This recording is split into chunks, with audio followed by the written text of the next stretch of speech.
This video is sponsored by Recharge. Hey guys, Chris here. In this video, we are doing the 120 kilometers an hour or 75 miles per hour range test in the Mercedes EQS SUV 450 4MATIC. EQS, they forgot to put the SUV badge on the SUV, but that's what this car is called. So today we're going to find out just how far this car can go on a full charge of battery. And then when we're done with the test, we're going to come back to these chargers, and then we're going to see what kind of turn speed we actually get after a few hours on the road with only passive heating. That's correct, guys. This car does have active preheating via the navigation system, but we're not going to use that in today's video. We do that in a different test here on the channel. So today is all about getting the maximum range and then seeing what kind of speed you get after a few hours on the road. It's 17 degrees Celsius outside, so pretty good conditions. So I'm pretty sure that we're going to get good charging speed. So without further ado, let's get on the road and I'll see you guys in a second. We are now Oscar Mike, and we've been on the road for about 15 minutes cruising northward on the E6 motorway, and today's conditions are beautiful. It's 14 degrees Celsius outside. It's a little bit cold once we get to the Minnesundbrua here and the Mjøsa Lake, but it's going to get warmer once we pass that again. So mostly today is probably going to be around 16, 17, maybe even 18 degrees Celsius. But it's a beautiful day to do this test. Springtime or summer is finally here in Oslo. And talking about the weather, we have a headwind of about 1 meter per second, so very weak. As you guys can see from the windsock right here, it's barely blowing. So let's take a look at the left side here at the actual lake, and yeah, pretty calm conditions. So a beautiful day. And also talking about conditions, our consumption thus far is 25 and a half. We were braking for this Suzuki Swifter. Is it a Swift? It's a Swift. Towing something. You don't see that every day. A small Suzuki. My God, I have problems with pronouncing that. You don't see that every day. A small Suzuki towing stuff. But okay, enough about that. 26 kilowatt hours per 100 kilometers. So hopefully the consumption will stabilize around that because we have a slight headwind, a very weak headwind on our way up. The consumption may actually get a little bit lower as the trip continues, and also we start heading back towards our start point. So it's going to be very interesting. We saw that with the test I did last time with the Ioniq 6, which was the day before this test. But for you guys, probably not, maybe a week or two in between these two tests. But we saw that, you know, once we were at this point, the consumption was pretty much the same all the way north if the weather stays the same, which I'm hoping, because there isn't a single cloud on this sky. And also quickly, this car is a very comfortable and quiet and luxurious car to drive. I love this light colored interior. I know I said that in the beginning, but it just, you know, it just makes me happy. And also the dashboard without this, you know, the Hyperscreen, a lot better. But okay guys, we're going to continue on northward. I'll see you once we get to our turnaround point in Moelv. We are now approaching our turnaround point, and I have to say guys that this car is so relaxing and calm to drive. It's like sitting at home on my sofa just listening to music and watching TV. I mean, I'm so relaxed. I don't think there's any car I've driven that makes me as relaxed as this car. It's freaking amazing. This car, it's just a pleasure to drive. I'm listening to a podcast now. I'm forgetting I'm out driving because it's so quiet, luxurious, and calming.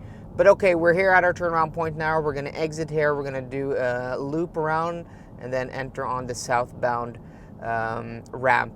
But let's take a look at the consumption. So 25.3 kilowatt hours per 100 kilometers. If we can keep that consumption on our way back, I know the wind map says there's like a headwind, but yeah, it's basically completely calm today, no wind at all. But if we can keep that consumption on our way back, this is going to post some really impressive numbers. You know, I did this test with the 580 when I was in Bergen about a month ago, and I mean, it was colder. We didn't have warm temperatures like this. This car does not have a heat pump, so maybe that's why it's doing a lot better now.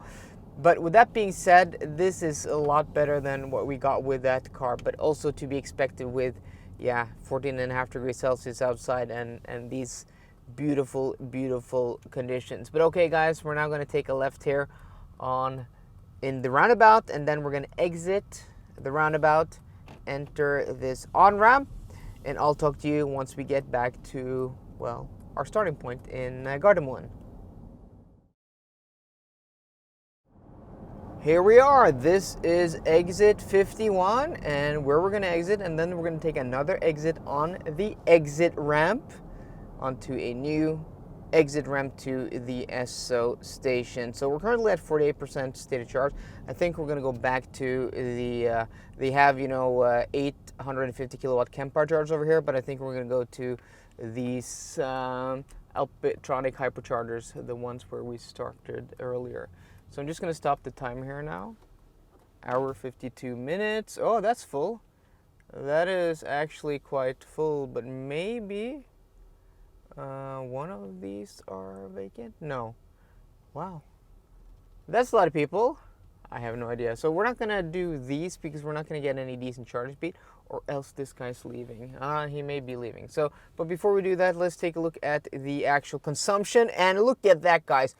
25.0 kilowatt hours per 100 kilometers.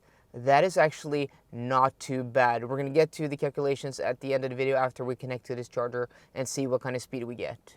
We're currently at 48% state of charge, so we're going to now connect. A guy left from this 150 kilowatt Alpitronics charger, so we have this for ourselves. And yeah, we're going to choose this one. And while the car is connecting here, and we're waiting it to do the initialization. Yeah, I'm not going to be able to pronounce that word right now. It's a fine time to say that this video is actually sponsored by Recharge, which is the largest charge point operator in the Nordic countries, the largest independent charge point operator that everybody can use, even Teslas, which is open to the public with 4,000 charging points across Norway, Sweden, and Finland, which is pretty awesome. So if you want to check them out, there will be a link in the description box down below. Check out where the closest Recharge charger is. So we are now connected. Perfect. That's a nice segue to see what kind of speed we're getting here now. 48% state of charge, and then we're getting 40 kilowatts. Yeah, that's not a lot. 52. Oh, there we go. Now it's ramping up. You can see we're at 400 volts. A little more than 400 volts, 407 volts, 72, 80 kilowatts. So this charging pack should be able to peak at around 200 kilowatts, but not at 48% state of charge. But getting 110 kilowatts at 50% state of charge with ambient temperatures around 18 degrees Celsius. Battery pack is probably somewhere between 20 and 25 degrees Celsius, I'm guessing. Not too shabby, but I'm guessing if we actually preheated the battery, navigated to this charging station, we would have gotten a little bit better speeds, but we also would have gotten higher consumption.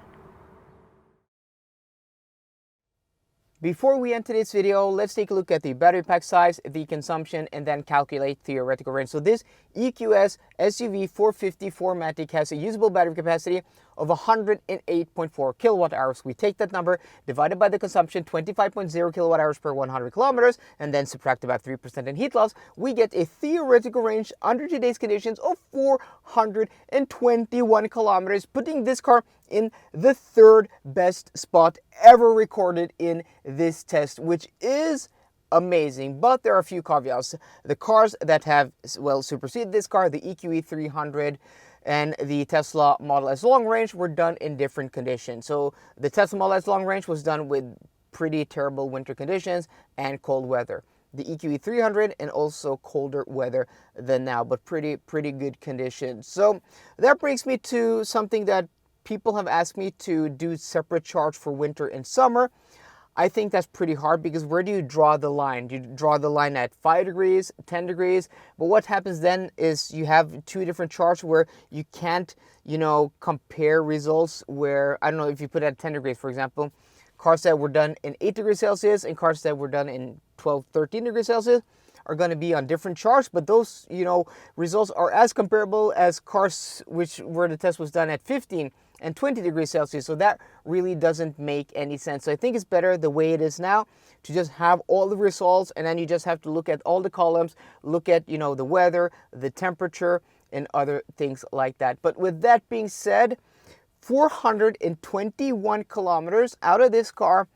I was not expecting this car to, well, you could call it efficient. It still has high consumption, 25.0 kilowatt hours per 100 kilometers, but it's a 5.15 meters long, almost 3-ton, 7-seater, luxurious SUV on 21-inch wheels that gets that range. And that is actually pretty amazing and, you know, impressive. This car didn't do that well in winter. That's probably because of lack of heat pump. Heat pumps are coming to this model later on, the EQS, the EQE, EQS SUV, and EQE SUV.